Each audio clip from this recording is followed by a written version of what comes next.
Well, here we are, brethren, keeping the opening night of the Feast of Tabernacles 2025.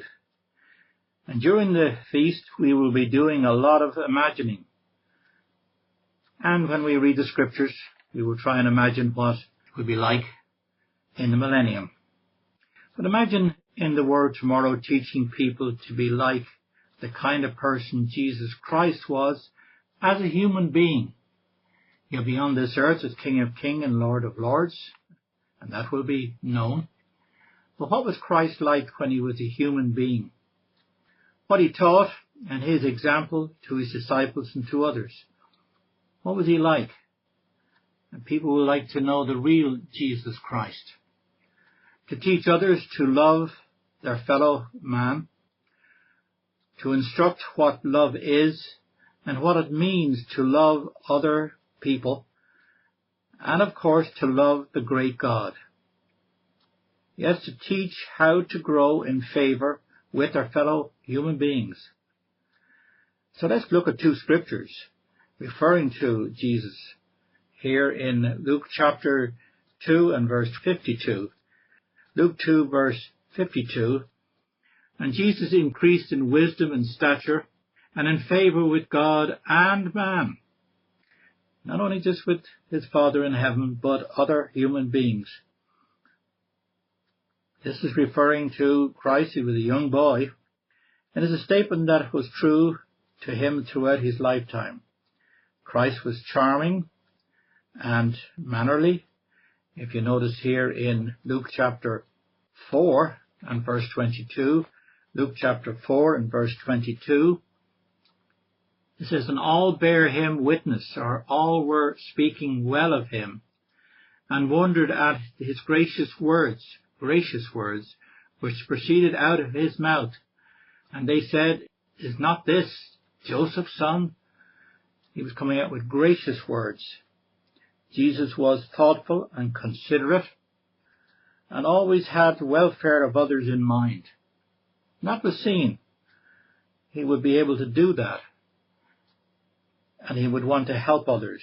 Christ was never rude or sarcastic, but kind and merciful and gentle. Jesus was calm and collected and always in control of the situation. He never snapped back at detractors or reacted in anger when insulted.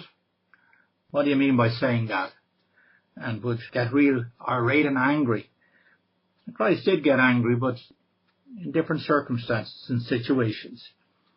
But his personality was of joy and warmth. However, he spoke with authority. Oh yes, he had authority, and he spoke with authority, and he had that authority. But he did it in love. He did it in love to the Pharisees and the Sadducees.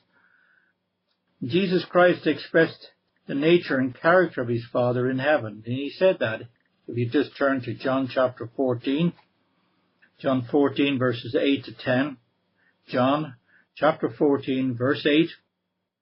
And Philip said unto him, Lord, show us the Father, and it sufficed for us.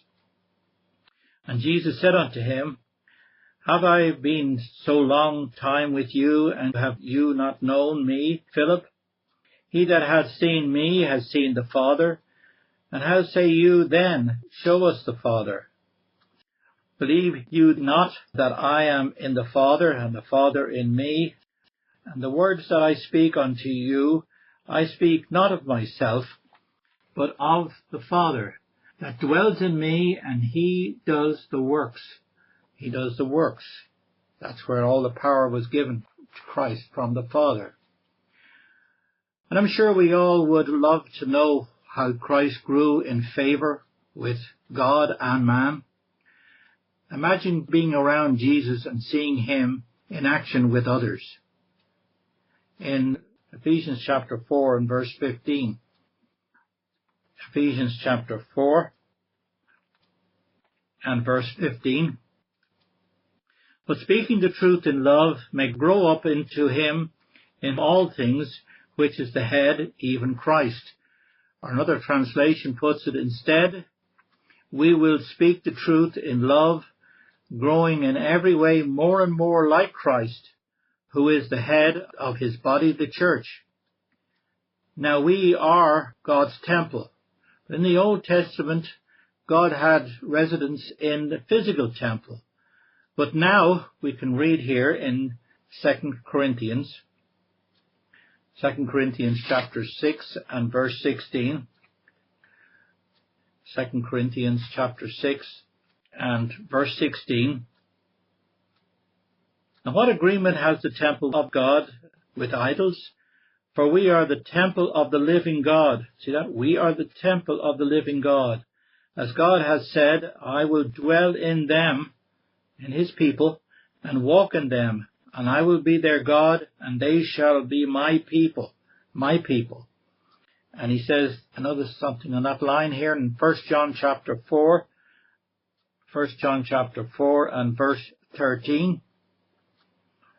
Hereby know we that we dwell in him, and he in us.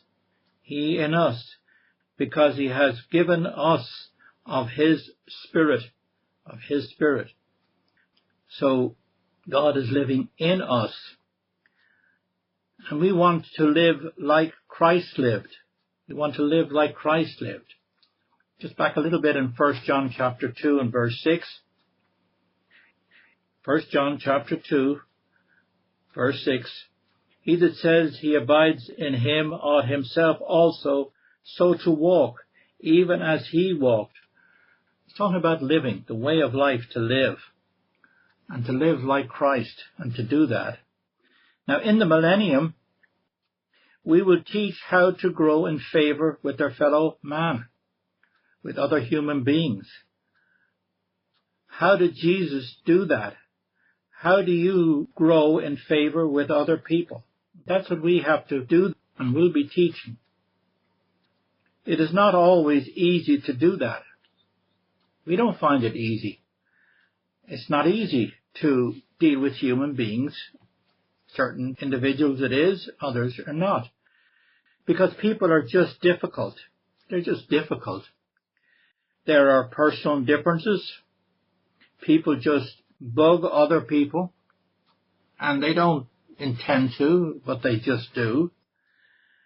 There's power plays that go on, people don't like, and jerking the rug from underneath someone else, maybe not you or that person, but somebody else, and see it, and they don't like it. People get the wrong end of the stick, as we say. People see people as up to no good.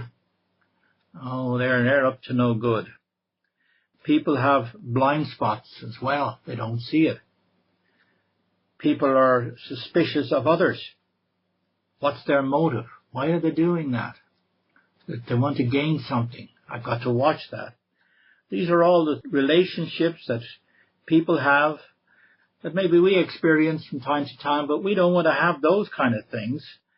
And we don't want others to be that way to us either, of course. And of course, this is what we call human nature. This is human nature. So human nature will be replaced with God's nature. That's what it is. And we want more and more of God's nature now. But in the millennium, that's what we'll be doing. Teaching people, instructing people, and to express to them in clear terms what they have to do and what they can do. So that's the way it'll be in the world tomorrow. It'll be a change of heart. A change of heart. People will have a different heart. They'll be able to bear all things. It says that of love. Love says, bears all things. And the best people you will be able to help and serve is others who want help, as I was saying on the Sabbath, just last Sabbath. And they'll have the attitude of, please help me. They will want help. They will want help. And that will go throughout the millennium. People will want to know. They will want to help. And they will have that attitude. They'll also have the attitude of, what will you have me do? What will you have me do? That'd be a tremendous attitude. That's the attitude the Apostle Paul had. He was Saul of Tarsus, and his name changed, but he wanted, what is required of me? What do you want me to do? Well, he had to do a lot, and he did a lot. That we will have an attitude in the Word tomorrow, and we'll be kind of saying, well, that's a really good question. That's really good. And let me explain that to you.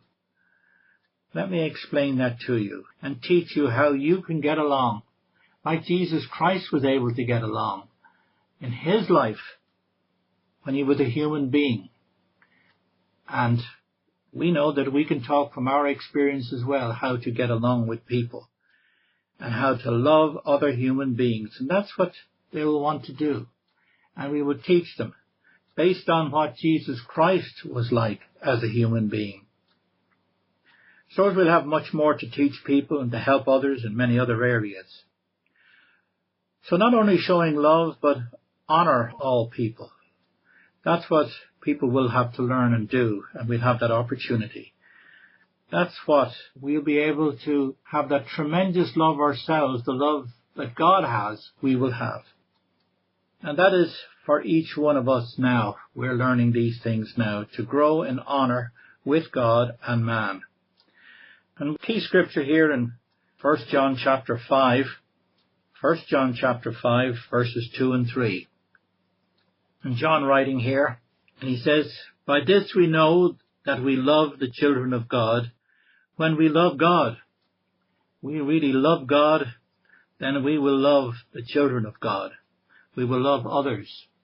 And not only that, but all human beings as well. Because who is our neighbour? It's all human beings that we come in contact with. And keep his commandments, to keep his commandments. And then John goes on to say here about that. "For this is the love of God, that we keep his commandments. And his commandments are not grievous." They're not a burden at all. They're good and right. So in the family of God, we will have that love like God has. It will be so rewarding, brethren, to lead people towards a time when they will be born into the great family of God.